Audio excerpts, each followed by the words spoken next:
আজকে ২৯তম ঢাকা আন্তর্জাতিক বাণিজ্য মেলার চতুর্থ দিন। আজকে এবং গতকালকে কিন্তু সাপ্তাহিক ছুটি যাচ্ছে।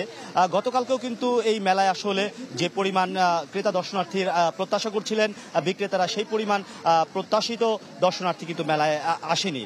তার অন্যতম কারণ ছিল যে আবহাওয়া, অর্থাৎ যে মেঘলা আবহাওয়া, বাড়তি যে ঠান্ডার প্রভাব ছিল, সেই জন্যই কিন্তু আসলে এই মেলায় দর্শনার্থীর সংখ্যা কমেছিল। তবে আজকের পরিবেশটা কিন্তু একটু ভিন্ন।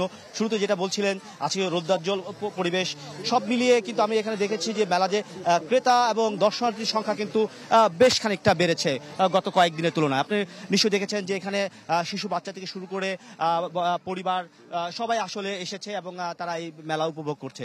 তবে আমি এখানকার যারা বিক্রেতারা তাদের সাথে কথা বলেছি, তারা যেটা বলছে যে তাদের প্রত্যাশিত বিক্রি বাট্টা আসলে এখনো শুরু হয়নি।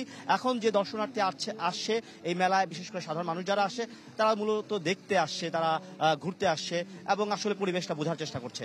সব মিলিয়ে তারা যেটা বলছে যে এইরকম আবহাওয়া এবং রৌদ্রোজ্জ্বল পরিবেশ যদি বিরাজমান থাকে, তাহলে হয়তো আগামী সপ্তাহ থেকে কিন্তু তাদের এই বিক্রি কার্যক্রমটা শুরু হবে এবং তারা যে প্রত্যাশিত বিক্রি, অর্থাৎ এই মেলার যে চরিত্র, যে পরিমাণ বিক্রি হবে, সেই রকম চরিত্র ফুটে উঠবে এই মেলা, তারা এরকমটাই প্রত্যাশা করছে।